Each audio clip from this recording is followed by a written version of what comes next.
Welcome back to the Blue Door Pub Thunderdome for another Bull with Andy Carlson, Minnesota's 87th best daily podcast. Sports and other stuff, sports adjacent. 5 days a week, no sports a day. Saying shotgun is Uncle Nick. Follow him on Twitter at Nickason. Hola, ¿cómo está usted? Muy bien, gracias. I like Cultural to, appropriation. I know. Cultural appropriation. Tell a friend, spread the word about the show. iTunes, Stitcher, iHeartRadio, bullshow.co. Also on Facebook. We need your thumbs right up in there. Happy Wednesday. Made it to hump day. How many people at your work say hump day?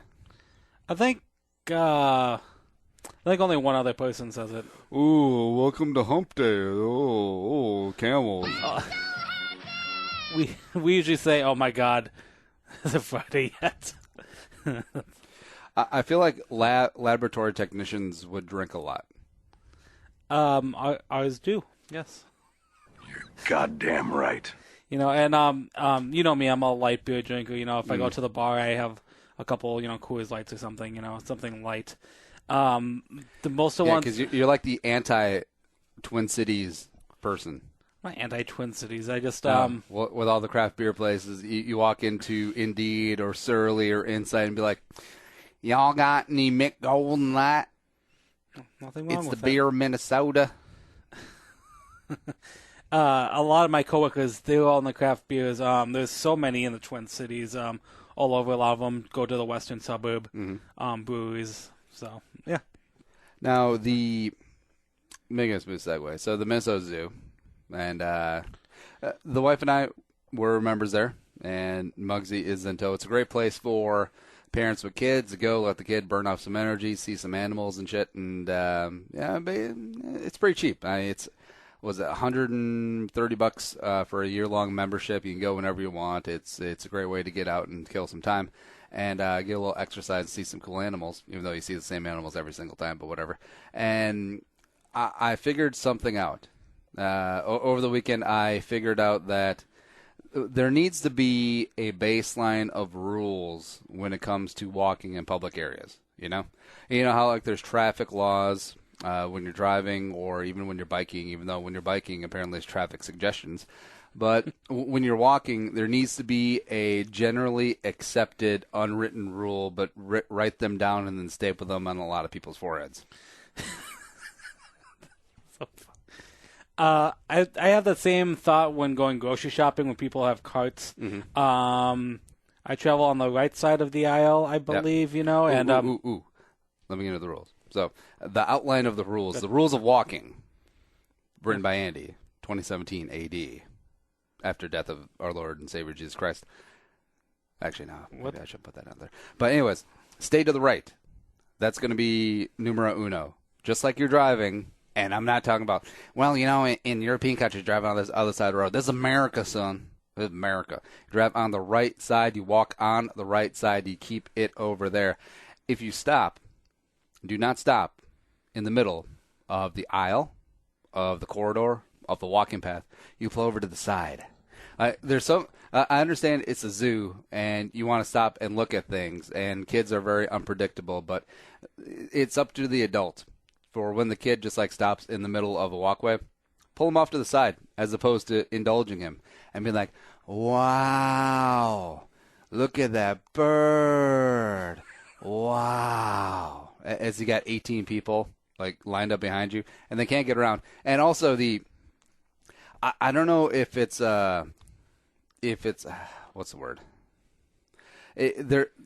People who are just completely aloof, have no self-awareness, had this amazing skill of when they're walking to just completely block anyone trying to get around them. It's like if you're behind this person who's walking slow, right in the middle, in the way, and you try to pass them on the left, they'll drift over to the left. If you try and pass them on the right, they'll drift over to the right. It's like they're Dale Earnhardt in their goddamn prime driving NASCAR. You cannot pass this person. They just have that amazing skill. Except it's they're not doing it intentionally, but it's just always so convenient. And when you got one of those people leading the pack, that's why there's so much backup when you're walking at the zoo or, like you said, the grocery store, and it needs to be stopped. I think the thing you said before is the most important key. It's about the awareness of others. I mean, and you go into the zoo, you go in there for yourself. That's totally fine. You and your family want to go and have a really good time. You want to see the things you want to see. You want to take your time to enjoy animals when they're not others. But you just got to remember that there are other people there too, and they might not want to stare at the koalas the whole time. And if you're going to stop and stare at them, look behind you and see like, oh, will me in observing this type of animal be in the way of someone else trying to enjoy their day? I mean, it's simple as that. It's not asking for too much to kind of just like move over just a little bit. I mean, don't be a pushover, but I mean, just make everything easier, make everything flow better. So you don't have grudges at the zoo. And this applies to any place where there's a lot of people. This applies to sporting events. This applies to at the mall. This applies to at the grocery store. It applies everywhere. And I feel like there would be fewer homicides if we just figured out this walking thing. Because maybe you don't murder the person who's completely aloof and self-absorbed and narcissistic unintentionally, of just stopping in the middle of the walkway and be like, wow, look at that monkey in the tree. He's taking a nap. Wow. I understand that's the point of the zoo, but see, the person who is stuck behind that, usually with a stroller, or if it's in the grocery store, a cart of groceries, wow, look at the monkey in the grocery store. And that person's going to be a little perturbed, and then they're going to stuff down those emotions. And then eventually, like 2 weeks later, their neighbor will say some passive-aggressive shit about their, garbage day, it's not for everyone. We usually put it on Thursday morning, but if you want to put it on Wednesday night, that's perfectly fine too. Then you murder that son of a bitch because of all of the pent-up rage that you had over the person that you couldn't walk around at the zoo. And I firmly believe that. And that applies to like road rage too. Like how many like domestic violence or like assault and battery incidents happen after someone has had a road rage incident? Like someone cut them off in traffic, they're not having a great day, and they get pissed, and then they take it on someone else. I know it would be very hard to find a study, as all of it would be anecdotal, but I don't know. I feel like there's going to be a strong correlation. Why can't we all just get along? Because people are stupid. And here's the thing. Here's the thing, too. Like, if you scold, or not scold, because if you yell at someone and be like, hey, get out of the way, then all of a sudden, you're the dick. And they'll never learn anyway, except they'll go back to their friends and be like, well, I was at the zoo, and I was just yelled at for looking at things at the zoo. And then their friends will be like, oh, my God, what is this world coming to? I know, right? Except the friends will never get the context. Hell, maybe they're the middle-of-the-aisle walkers, too, that their friend was being the inconsiderate one. Because it is extremely inconsiderate when you just stop in the middle of a walkway, or if you impede traffic, foot traffic. How often do we... All the time. I mean, sorry, I was just saying, like, this conversation we're having is actually pretty good, and how often do you have your conversation with your kids about the I don't want to use the word ethics, but like the manners of this walking thing that we're discussing? I mean, being polite. It's very, very little. I mean, no one really talks about it's not like the unspoken rule of the roads that everyone kind of knows. Like everyone goes a little over the speed limit. The people on the left, go over stuff. This is what we're talking about. Why have to talk about liberals? You know what? Just. Oh no, Muggsy's going to have all these social norms figured out, because that's all I'm going to talk about. Like, it's not going to be about the birds and the bees and the ABCs. No, it's going to be like, hey, if you want to stop on a walkway in a walking path, pull over to the side, get your ass out of the way. Then you can be like, wow, look at that leopard. That is a big kitty. Look at all the water that was in the air. So when Muggsy's in high school and has to do a math class, it's going to be nothing about how to divide A over B. It's going to be about, well, if you have to walk on the right side of the trail of the Minnesota Zoo. Now I want Muggsy. Now obviously I don't want Muggsy to be a bully, but if she is a bully, I want to be picking on kids that walk on the left side of the hallway or right down the middle of the hallway. I want her to grab the kids by the scruff of the neck, slam them into the locker, and be like, hey, you think you just walk around any way you want around here, boy? Nah, get out of here. Shit. And except she actually has a dip in, and then she hits one of those spittoons, like, or no, well, give me something metal. Yeah. Nah, that probably didn't carry over. Oh, well. That's just some randomness. Also some randomness. Now, John Calhoun is historically an important douchebag, but there's many of those in history. He was the He was the 7th Vice President of the United States under John Quincy Adams. That's John Adams' prodigy. Yeah, so John Quincy Adams is the H.W. Bush of John Adams, which, great TV show, Paul Giamatti, highly recommend it. And also was Vice President under Andrew Jackson as well. And his name has had some controversy around it lately because he was very pro-slave. He was very eventually led to the Confederacy, which led to the Civil War. And the issue was, since he was such a respected statesman at the time, he was a senator, was Secretary of State, Secretary of War, and also obviously the Vice President, that there was a lot of things named after him. And that's what happens in the old days. You need things to name after people, and we can't name everything after John F. Kennedy because John F. Kennedy wasn't born yet because it's the 1800s. And what really came into focus was when Yale, they had a branch of the university called Calhoun College. Calhoun College. Pretty straightforward, right? Although Calhoun College sounds like a fake school from like Van Wilder. It does. Oh, it's my 7th year at Calhoun. Woo! But anyways, they eventually got the name of that college changed, and that happened in recent months. And also, if you're in the Twin Cities right here, as most of our listening audience is, the Lake Calhoun, named after that douchebag. And there's been many attempts to change the name of the lake, but here's my thing. If you start scrutinizing and looking into every single name, whether it be a name of a college, name of a lake, name of a college mascot, name of a team name, obviously with the Washington professional football team, that's an issue there with the NFL squadron. But if you dig hard enough on enough of these people, everyone's going to have dirt on them, right? Thomas Jefferson, George Washington, John Adams, all slaveholders. And, are we going to rename Washington, D.C.? Even though upon his death, George Washington did free his slaves. We're going to rename Washington State. We're going to rename Jefferson Airplane. Is that what we're going to do? And I understand that you're trying to go back through history and whitewash it, except I don't think that's a productive exercise either. History happened. We need to learn from it, otherwise we're doomed to repeat it.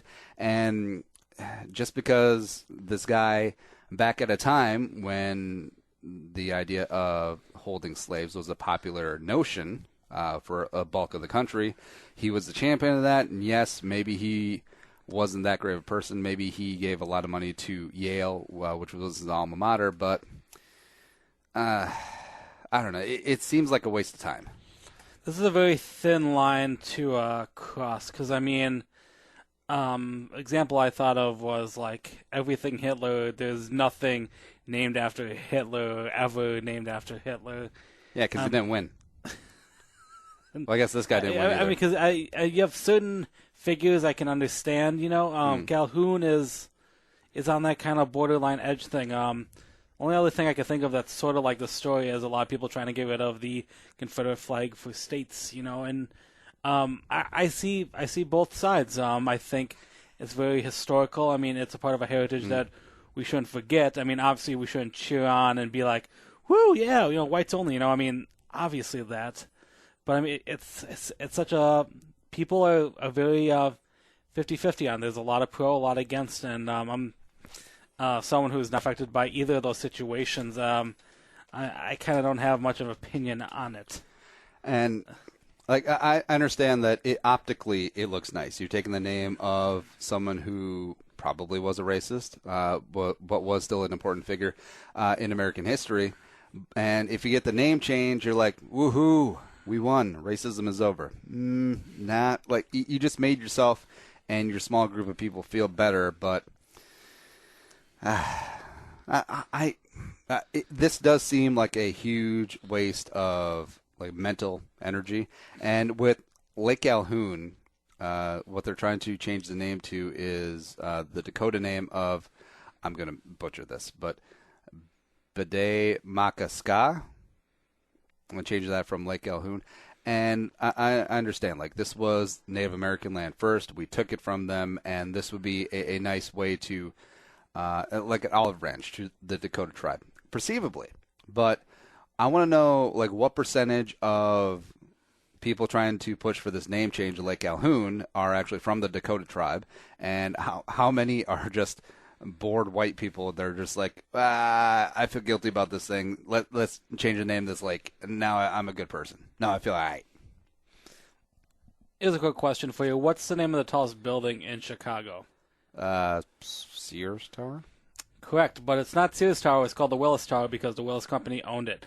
People are going to still know it as Sears Tower, just like people are going to still know Lake Calhoun as Lake Calhoun. Even when you change this, I think there's going to be that group of people who's going to be like, oh yeah, it's Lake Calhoun, or like Lake, was it? Except, see, this will give a chance to the people who are pushing for the name change to get up on their high horse when someone's like, oh, I went for a nice little bike ride around Lake Calhoun. It is Lake Bidi Makaska, you Nazi. You fascist Nazi. How dare you call it Lake Calhoun, what's been called for hundreds of years. I feel like I should be shocked by the story, but I mean, back in the 90s, Prince became the artist formerly known as Prince. So eventually, if history repeats itself, it's going to be called Lake Calhoun. It'll be called Lake Calhoun in about 10 years if it got changed. Well, I want to know when this was. So his Wikipedia page also says Lake Calhoun, also called Bidi Makaska. Someone got to Wikipedia. Damn them. Someone always gets to Wikipedia. Now, when was this?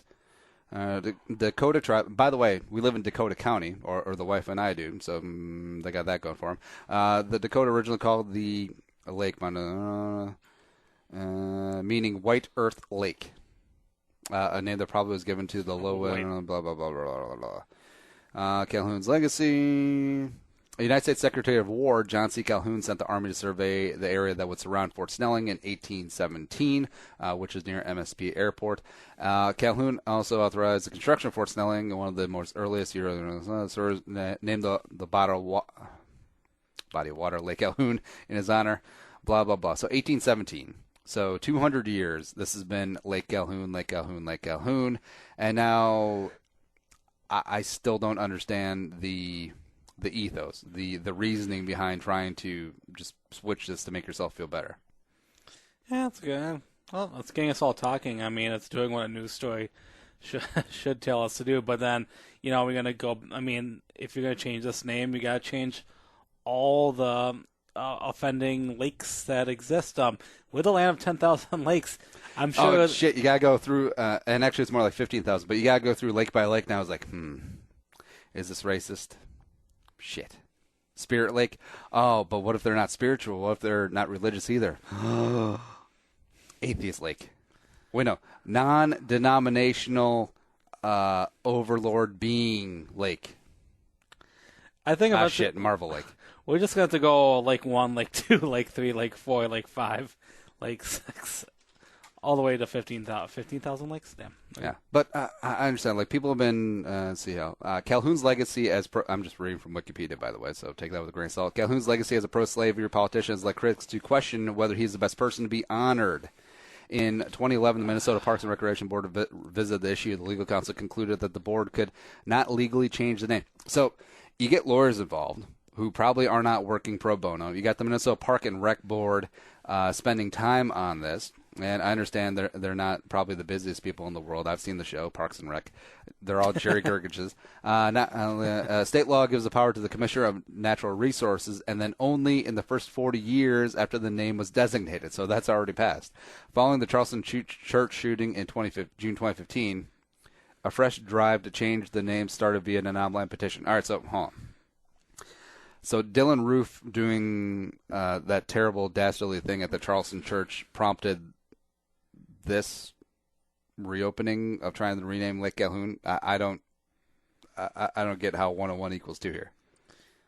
Interesting. I think people are just bored and have to take their anger out on other The things. park board indicated it would look into whether they could change the lake's name through state action, and in fall 2015 added the Dakota name to signage below the official name. On March 22nd, the advisory board decided via majority vote to urge the Minnesota Parks and Rec Board to restore the lake's former name. All right, so they've gone back and forth on this, and who really cares? Like, even if they officially change the name, there'll be a nice some politician will be behind it, some state senator or whatever, and hell, maybe Amy Klobuchar, and then they'll have a nice little photo op and like, we won, welcome back to Lake Bidimakaska.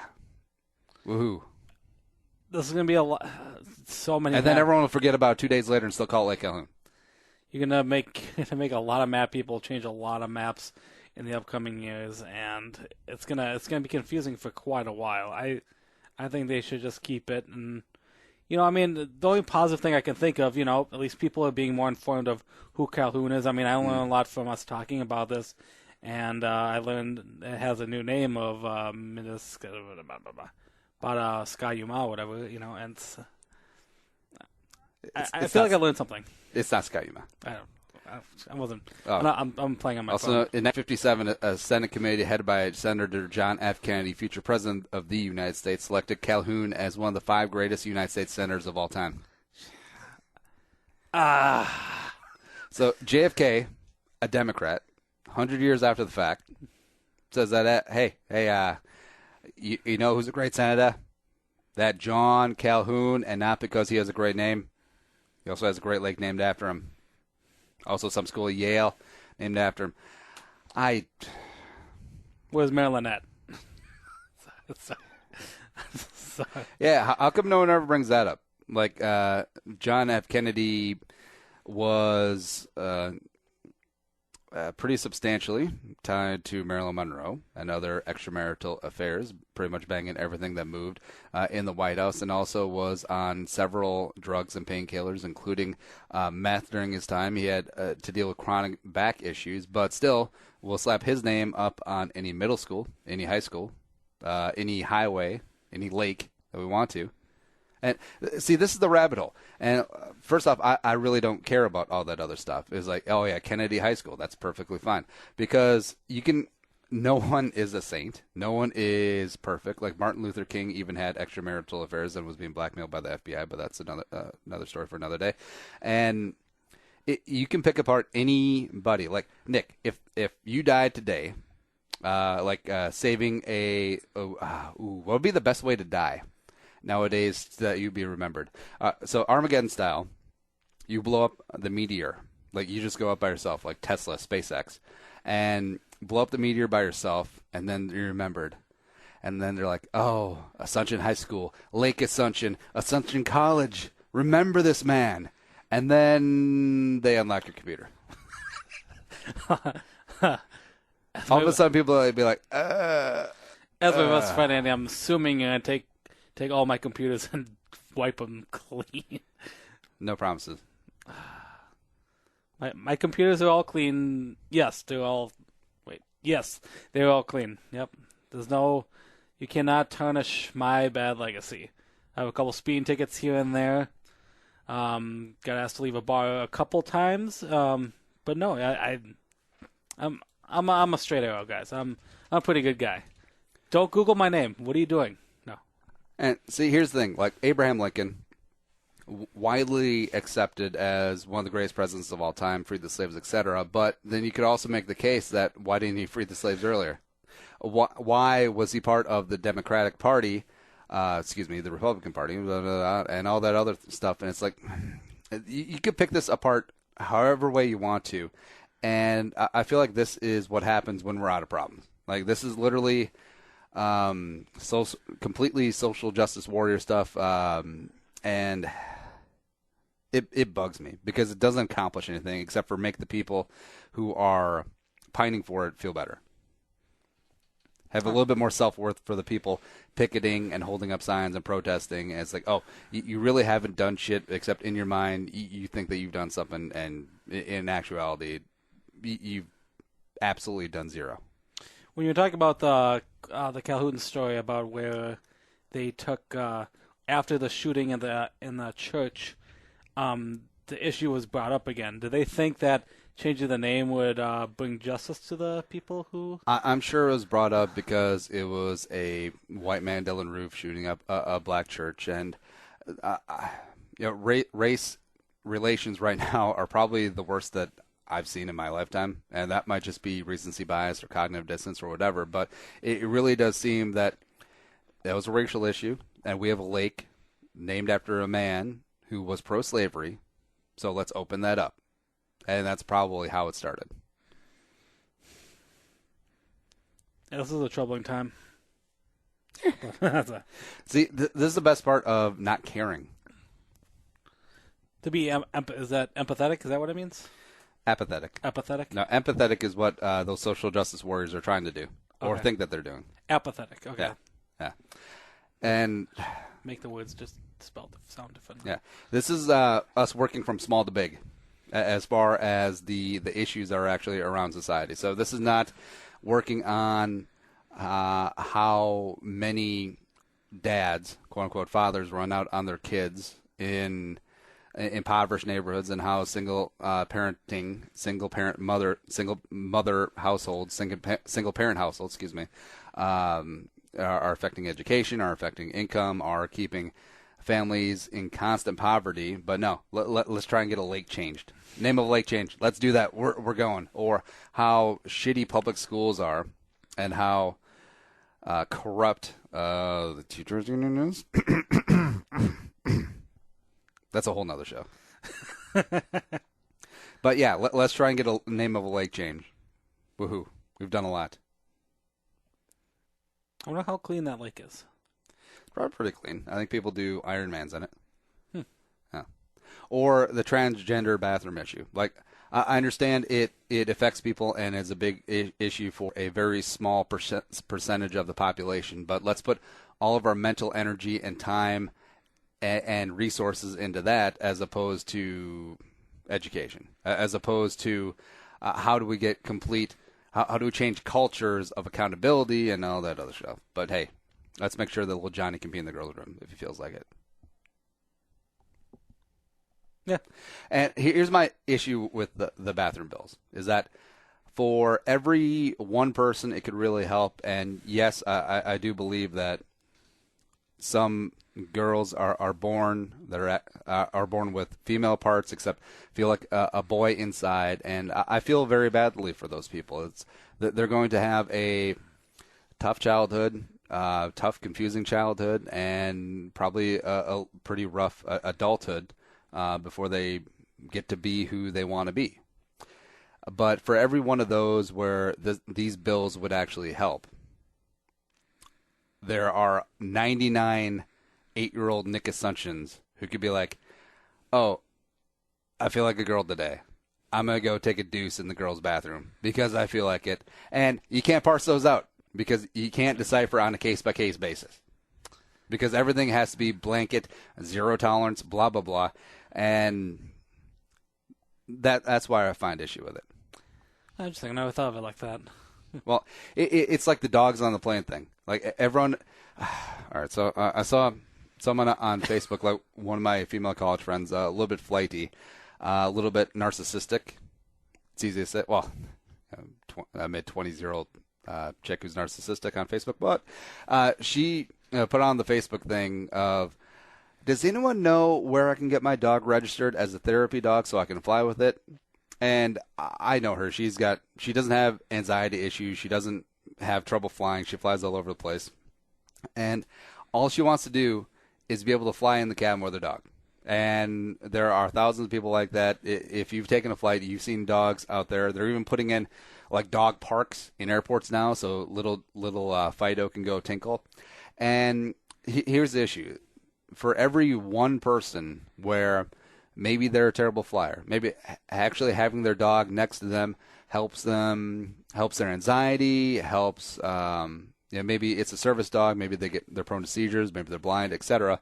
For every one of those who need to travel with their dog, there are going to be 250 narcissistic assholes who just want to fly with their dog in the plane. And they'll go to certificate.com and get their dog certified. It's like, my dog is a therapy dog. I need my dog to fly with. Channing Tatum did this. Did he really do that? Channing Tatum on TMZ has this little fluffy Pomeranian just like sidled up next to him. It's like, yeah, you're telling me that Channing Tatum, like 6'1", 210 of solid chiseled muscle. Yeah, he needs to have a dog with him. He needs to have a companion. He needs to keep his shit together. Yeah, okay. And that's the issue with this, is that you give an inch, people will take a mile. Like, people will take advantage of all these little issues, these little crevasses. Oh, it's like, Disney World. To wrap up the first half hour of the show of me just bitching about things. Disney World, Fast Pass, handicap people. Bullshit, Johnny. You don't need a wheelchair. You just want to skip the line. For that, I say if you have the money. I mean, sorry, I'm more about. No. More capitalist. No, definitely. No, it's not even capitalism. This is when you have a handicapped person with you, you can completely jump the line. Oh. And don't you remember the story from a couple of years ago is that there were people who had these handicapped passes for Disney, and then like on Craigslist, they were selling their services. Like, hey, hire me for the day. I'll give me $500 for the day. I'll hang out with you guys. Like, you can say that I'm your cousin or whatever, and then you can jump the line with your family. No, see, that is capitalism, though. That's interesting. I didn't. See, everything that has good intentions is going to be taken advantage of by bad people. Too many bad people. That's just human nature. I feel like we should be bad people then. We are bad people. Well, you are. I'm good. Thanks, Andy. Also good is getting around town, not driving, not paying for parking. Ain't nobody got time for that. Get around town with Lyft. Bullshow.co/Lyft. Download the app. $15 off your first couple of rides just by downloading the app through us. Bullshow.co/Lyft. All right, be back with more bitching.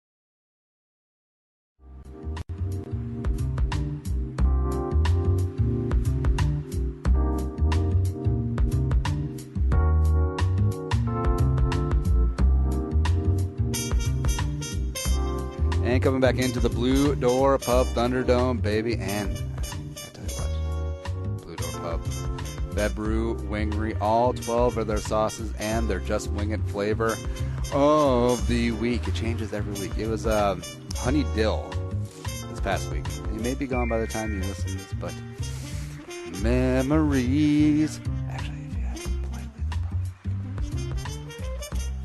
$7.50 for a pound and a half of their wings, traditional or boneless. Get it going on. Highly recommend the Frogtown. The Frogtown. Blue Door Pub, 3 Twin Cities locations, Longfellow, St. Paul, and University on Como. All right, so we're coming back in. We're talking about Lake Calhoun name change going on, and I'm still angry. I'm not really angry. It's more misplaced resources, like mental energy and like attention, and you're spending all this time just getting angry about these things and protesting and blah blah. And a good example is from remember when Coney 2012 came out? Oh yeah, the documentary about the invisible children, the child soldiers of this warlord Coney over in Africa. And when that little 30-minute documentary hit the YouTubes or the internet.com, so I'm in a fraternity, and it's a co-ed business fraternity, and there's a Facebook group for it. And when this thing came out, a younger person, probably like 19 years old, just a babe. I don't mean a babe like, a hot woman. I mean like a babe like a newborn lamb, just trying to get their feet under him. Writes in the chat, guys, there's something, we need to do something about this. Maybe we need to protest Coney. We need to get him out of power, even though So you have this 19-year-old girl who's in a co-ed business fraternity at a state college in Minnesota saying that, hey, we need to go ouster an African warlord who uses children with AK-47s to do his bidding. We need to do this. And that's the mentality. It's like, it's good intentions, but also it's, you have no idea how you're going to pull it off. You don't even know what to do. Also, a cursory Google search at the time would have shown you that Coney's been out of power by the time that thing came out for about a year. Like, he had been dethroned, he had been whatever, yada, yada, yada. So it was completely after the fact. But that's besides the point. People, they want to do good, call it virtue signaling, call it whatever you want, but they don't have a realistic grasp about how they can go about doing it. They just know they want to do something. I would have been shocked if she would have suggested, let's go protest this, let's go put up signs, let's go protest the school administration until they do something about Coney, that people wouldn't have gone with it. In fact, if it would have happened like 6 years later, they probably would have gone for it. Because I'm really happy that I got to college when I did, because since I have a common sense and I need facts, I need things to make sense, that I need logic, that I think I might have blown my brains out in college. If I was in college now, if I was 22 years old now, and seeing like all of this crap that's going on, whether it be safe spaces, social justice warriors, and crying out safety and everything like that, I would literally blow my brains. I would, Dead Man on Campus style. My roommates would get A's. Remember that movie? I remember, yeah. It's not true, though. It doesn't happen. All right, so this also bugs me, too. Have you seen on Twitter the people with the paperclip in their Twitter name? And not Twitter handle, but like their name, next to the Twitter handle? No. So it'd be like Mike Jones paperclip. Oh. Interesting. Now, I always thought that was like a typo. What it means, what it means is it's supposed to be a safety pin, except there's no safety pin emoji. And do you remember right after the election of Trump, a bunch of white people were like, wear safety pins to let minorities know that you are safe with me, that I will not harm you, that I will not do any of these things to you. And when people still do it, by the way, and like people still have that on their Twitter bio. I've actually haven't seen anyone publicly wear a safety pin. Maybe that's just not a Minnesota thing. Maybe that's just a coastal thing. But the whole idea of narcissism and getting your head out of your ass and be like, and patting yourself on the back, I'm a good person. I'm not going to stomp the shit out of a minority just for being a minority, or I'm not going to beat up a Muslim for being a Muslim. Congratulations. Good job. Congratulations for being part of the 98% of the population that would not harm anyone and just want to be decent people. But hey, the rest of us are just going to be decent and live our lives like we should, because decency should rule all, not just the color of your skin, your religion, your whatever. Just be good to other people and STFU and go on about your day. But no, you have to have the safety pin just so everyone knows that you are indeed a good person. Give me a hug. I won't harm you. Oh, Lord, I have a paperclip in my Twitter bio. Oh. I feel like this sounds like an episode of that like Black Mirror thing. Was it? Was that TV show where like in the not too far distant future, we're gonna have people who see each other and like oh, you can see that I'm pro this because I'm wearing X this, I don't know. This is an interesting time to live right now. I definitely don't know how I see the future coming out. There's gonna be a lot of anger and hate when people are trying to be nice and kind, but they're almost turning into something that's going to destroy what they're fighting for. Well, here's my thing. It's it comes from a place of good intentions, as most of these things do. And instead of just being a good person, a kind person, judging someone by their character, not the color of their skin, or their religion, or their gender, you have to do something where it brings attention back to you, so then people can have a conversation. It's like, oh, what's the safety pin for? Oh, it's a good thing you asked. I'm just letting you know that I'm a good person. I will not harm anyone, whether it be race, creed, gender, etc. Blah, blah, blah, blah, blah. Who gives two shits? Just be a good person and mind your own business. I mean, how difficult is that? I know. I completely agree with you. Nick, this is a good pod. You pointing on things and asking what that is. Sorry to interrupt the show. It's a wrestling belt. No, what's it covering up? What the? Oh, it's a toy. Oh, why is it down here? Doesn't matter. I'm just curious. All right, I'm also curious. Let's do the news. You are fake news. Sir, go ahead. Can you... George Bush doesn't care about black people. Ain't got time to believe. You can't handle the truth. The news with Uncle Nick. All right, Nick. What we got in the news? All right. Bring in something upbeat. All right. I'm excited to talk about this one a bit. I'm going to nerd out a little bit. Sorry, Andy. I'm a big Golden Girls fan, and from CNN reporting this, there is a new cafe, or there's a new restaurant coming out in New York City called Rue La Rue's Cafe. For those of you who don't know, Rue McCallaghan was an actress on a TV show called Golden Girls. You guys know Golden Girls at all? Oh yeah, that was Betty White and the Revolution. Betty White, B. Arthur, Estelle Getty. It started out in the 80s. I think 85. I think was the very first episode. Oh, here you go. Thank you for being a friend. Travel down the road and back again. Watching the theme right now. Oh my God, Betty White was old back then. Yeah. Oh no, she hasn't changed at all. B. Arthur. Good genes or good doc? I think they made her look older though. I'm not gonna lie, Betty White looked pretty good.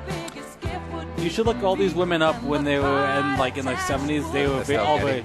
Estelle Getty is definitely she definitely has makeup on to make her look older, and she's supposed to be the mom, B. Arthur, and I think in real life, B. Arthur was older. Something like that. Estelle Getty was only 6 years older. Estelle Getty is Stopper My Mom Will Shoot. Yes, my favorite. Oh wow, so young Estelle Getty. Pretty. She looks. I'm trying to think who she looks like. Anyways, proceed. Okay, so the story, after a little flashback, and a side note, I grew up with my grandparents quite a bit, and my grandparents loved this show, and I don't know, so I kind of grew up with it, and the story touches me a lot. A friend of Rue McCallaghan's, she just passed away a few years back. I guess back in 2010, wanted to open up a restaurant that has a bunch of their memorabilia. So if you're a big Golden Girls fan, you can go to this restaurant. I don't see any food menus, but everything is Golden Girls, specifically catered towards Blanche, Rue McCallaghan's character, the one who was always hooking up with guys. I love sitcoms of the 80s, early 90s. I mean, that was their peak. It was. I mean, today, sitcoms are kind of dead now. They're dying out because, we're a more mature audience of watching the crazy twists and turns of how all shows are. But this show, Golden Girls, did a very, they took it. They were fun-loving. They had a couple serious topics, but it was a good laugh. A generic laugh track sitcom. But it was enjoyable, and it lasted a good 7 seasons. Wait, was Empty Nest a spinoff of Golden Girls? Yes. And I was a fan of Empty Nest, too. Richard Mulligan, I believe, and I think Dinah Shore, I believe, was on that as well. I think Estelle Getty, actually, I think after Golden Girls crashed, and Golden Girls had a spin-off of that one called The Golden Palace, which starred Don Cheadle. But it only lasted 1 year, I believe. Oh. Also Nurses, like the show Nurses. Oh, I vaguely remember that show. I don't remember that one too much. Interesting. 3 seasons, 6 to 8 episodes. Stephanie Hodge and her Sandy Miller. Stephanie Hodge from Baywatch? I don't know. I don't recognize any of these names except for Lonnie Anderson. Who came at the end, probably trying to save the show. But yeah, Empty Nest, 7 episodes. What do you mean? Excuse me, 7 seasons. Yeah, okay, yeah. That was on for quite a while, too. There was, I think, that time when a lot of people, like old people, had their shows, even today, nowadays, there's, what was that senior movie where they all went to, Vegas, Las Vegas? Yeah. There's always a genre, there's always a group of people who like movies set around, because they were senior citizens, and they're golden age and stuff, doing stuff that us kids think about doing now, like Rue going out. McClanahan. Oh, Golden Girls. That means that I like to have men piss on me. R. Kelly comes over all the time. Wow. That was the Golden Palace. That's why it only lasted a couple episodes.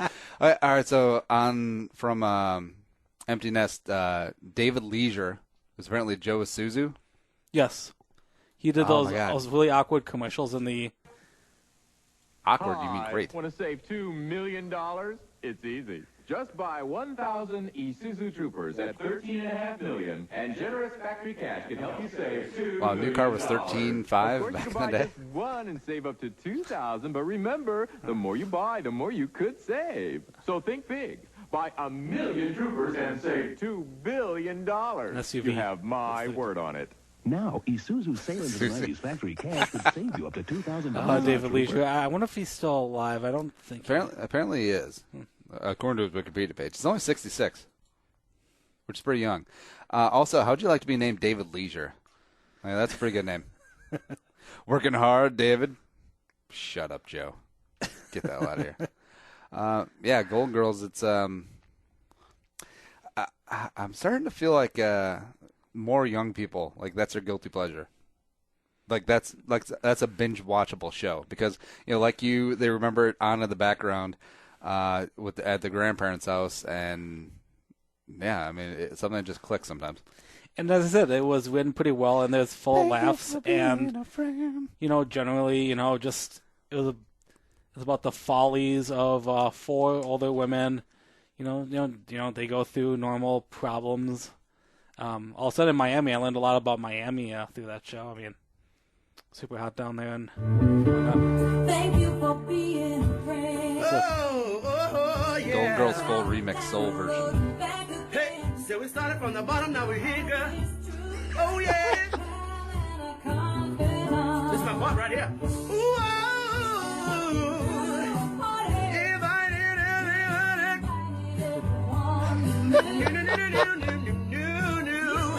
the biggest gift, the biggest. Thank you for being my friend. Oh, People in the apartment above him must be so happy. Hallelujah. That was amazing. That makes a good point about how 80s sitcoms had the best theme songs, like the single. Like a lot of modern sitcoms don't have that much that good music stuff. I mean, was it Big Bang Theory has was it Bare Naked Ladies do their song? I mean that's and also like HBO shows and like Amazon, Netflix shows, like all of their themes are 2 minutes long. Or it could be like Stranger Things, where it's just like ominous music or something. Here you go, Nick. I never watched Maude. Was a freedom rider. She didn't care The Arthur. the whole world. Jonah Barb The best theme song was she Growing was a Pains. sister who really could. Was it? Isadora was the first If only there was some way to look that up. Black, she showed up. And when the country was falling apart, Betsy Ross got it all sold up. And then there's Maud. And then there's Maud. And then there's Maud. And then there's Maud. And then there's Maud. And then there's Maud. Yeah, scream, Maud. Growing Pains. That smile again. Don't waste another minute on your crying. We're nowhere near the end. Oh, titties. The best is ready to begin. Oh, as long as we got each other, we got the world spinning like. Alan Thicke, rest in peace. R.I.P. Got a tons of stuff around. Kirk Cameron, Christian's favorite. As long as we keep on giving, Not bad. we can take anything. Chick little things. Our way, baby, rain or shine, all the time. Sharing the laughter and love.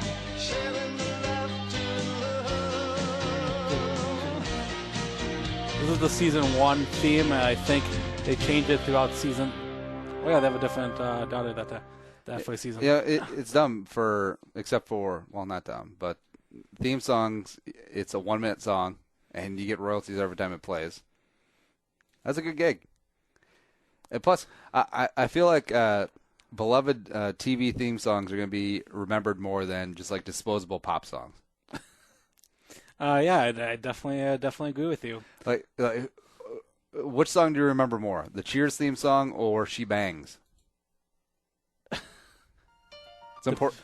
It's a tale as old as time. Conundrum as old as time. I love. Cheers might be my favorite sitcom of all time. So What? I love this. I remember growing up with this as a kid too. Like this used to always play after the news. To get away. 10 o'clock news. I loved it after on K11. Oh, You're playing the full song. it's dumb.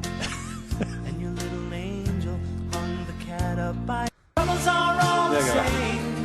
You wanna go where everybody knows your name. Also written by Jefferson Airplane. Although we have to change it now because Jefferson owned slaves and he had sex from them. Actually, that's kind of disputed. Like the DNA matches Jefferson of some of his like mixed descendants, except it's also well known that Thomas Jefferson's brother was definitely like all up in that. So it's entirely possible that Thomas Jefferson's brother just ruined everything for him. I say ruined everything. Does it really matter now? Ruined. What's next? You ruined it. All right. Next one, another kind of fun topic to talk about. There is a new production in the works for live action, another live action Disney film for The Lion King. Wait. You mean like the play? Oh, the musical. I think I'm still trying to. CNN is not telling me too much about it because I'm a little confused. Everyone knows that coming out this year is Beauty and the Beast. Yep. Emma Watson looks pretty damn good. Yeah. But Disney announced the live cast featuring Donald Glover from Community. Hey, Childish Gambino. Yep. And James Earl Jones will be cast as Mufasa, which, if you're a fan of the 94 cartoon movie, he was Mufasa. So apparently they couldn't get Matthew Broderick or Jonathan Taylor Thomas to come in. Who's Matthew Broderick? He did the adult voice of Simba. Oh, I know. I just relearned that on CNN here. I totally never realized that. Was that before or after he killed someone? That was after. He killed someone in the 80s. All right. Anyway, segue. Look that up. So I'm not too sure if they're trying to do like what they're doing with The Lion King now. With Beauty and the Beast now, where you have like half people, half. But I mean, The Lion King, they're all humans. I mean, they're all lions. So I don't know if they're going to try making it just. If they're saying live action though, so I don't know if that's trying to symbolize it and like have humans dress up, maybe the CGI kind of thing where they put dots on them, where they act it, but they will be lions. I don't know. Maybe it'll be like the Jungle Book. I forgot how I never seen the new one. It's pretty decent. Okay, because I think that would be I think Lion King is for our generation one of the top 3 Disney films, in the Disney Renaissance of the 80s and 90s. Oh, random callback. So B. Arthur enlisted during World War II. And we're looking at a picture of her from February 20th, 1943. She so she's 5'9", a good 5'9", and she honestly looks like she would beat the piss out of me. And not like in a fun sort of way either, like a complete like curb stomping.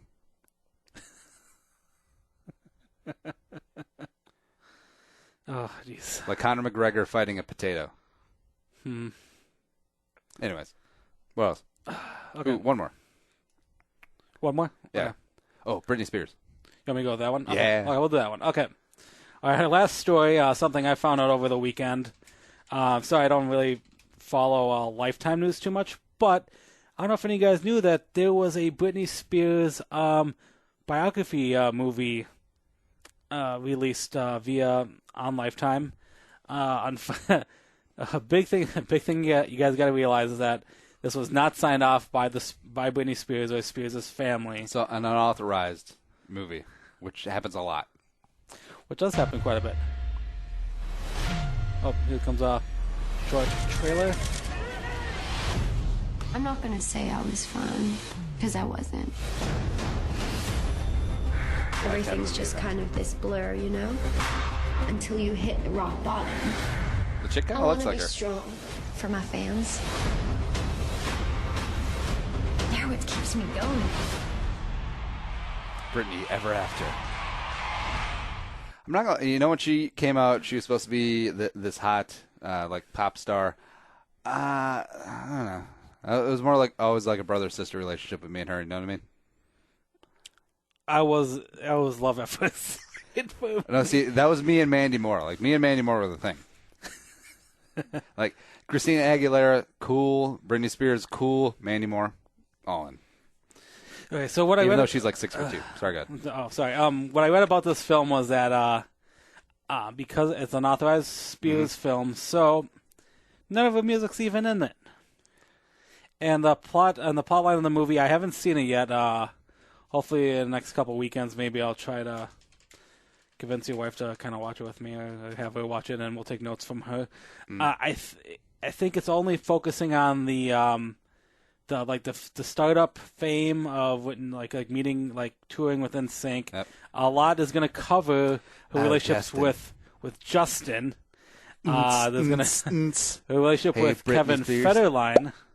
Oh, And God, I then- forgot about that douchebag. And then, she kind of fell for grace. She kind of went crazy. The whole shave her head and, moment stuff. But Yeah. obviously, Now she's back. Isn't she a judge on something? she was a judge on America's Got No Talent. it might have been Miley Cyrus. Oh, no, she was on The Voice. Sorry, Britney Spears is currently in Vegas. She has a residence there playing one of the, either Planet Hollywood or something. I love that they put like washed up pop stars just hammering a paycheck in Vegas as a residence, just like their medical, like they're young doctors. Oh, yeah, we got a residence. Where are you at? Oh, Cedar Sinai. Oh, where are you at? The Monte Carlo. And since there's gonna be no authorized music, but there's got to be some sort of music. It reminded me of 30 Rock when Jenna was doing a Janis Joplin movie, except they couldn't get the rights, so her name was Jackie Jomp Jomp.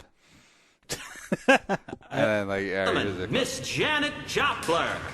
Oh, Who? that's it, yeah. Until we get the life rights, we have to protect ourselves. I'd like you to come up and take another little chunk of my lung now, mister. Also, we didn't get the songs. I wrote this myself 5 minutes ago. You know you bought it if life makes you sweet food. Now this I like. 30 Rock. 30 Rock is such a great effing show. The woman who plays Britney Spears in the movie is Natasha Bassett. I can't get her age though, but Australian actress. We have an Australian actress playing a Louisiana woman. Because Britney Spears always has that little She's a like southern drawl. A little southern twang to her, but let's see. This Natasha Bassett, born in Sydney, New South Wales. So I've been doing stuff a little Boy, bit. crikey. Daddy, you got another crawfish boil going on. Oh, I'm in the Mickey Mouse Club. It's not Australian. I need to work on my accents. You do everyone else pretty well. Good day. She was in Hail Caesar. I haven't seen that one yet. I don't know if that's good or not. I have not heard good things. Like, I get it. It's a Coen Brothers movie, The Pride of St. Paul. Wait, no, St. Louis Park, excuse me. And, except, I feel like they've kind of lost their fastball. Maybe it's just getting old. Could be. Anyways, that is the news. The news with Uncle Nick. From the entire Channel 4 news team, I'm Veronica Corningstone. And I'm Ron Burgundy. Go yourself, San Diego. Gotta get that in. Nick, what's the rest of your week look like? What you got going on? Just steady at work. Not trying to be too crazy. Just trying to watch the weather. Hopefully it'll be a smooth commute on Friday, and hopefully for a nice calm weekend. Maybe see some family. So, yeah, I think it'd be awesome if we got all the snow that it was coming in a storm just at one time. Like the havoc. Like that. No, and at one time I don't mean like really quickly. Like no, like if we're getting 10 inches of snow, bam, just boom, womp. Like done Ice Age, just like instant. Yeah, like if you live in this area, like we'd have to build everything out of like bunker material. Like everything would be like cinder block with like reinforced roofs. Like we're gonna be living like it's the Maginot Line, baby. That is all. If you want to subscribe to the show on iTunes, Stitcher, iHeartRadio, and YouTube as well. Also, we're on Facebook, facebook.com/bullshow. I think that's our Facebook page. Give us a like. We need your thumbs on there. If you enjoy the show, tell a friend. Spread the word. Add to the Jerome Army. And thanks, producer Allie Jerome Sorensen, for making me not sound so stupid today. Also, Nick is also a person. I try to be. What's your middle name? David. What's your social security number? 51A. No. Just the first 9 digits. Okay, well, it's 518. Hey, no. But for Nick, I'm Andy Carlson saying, and Young, sayonara, and bye-bye. We'll talk to you Thursday.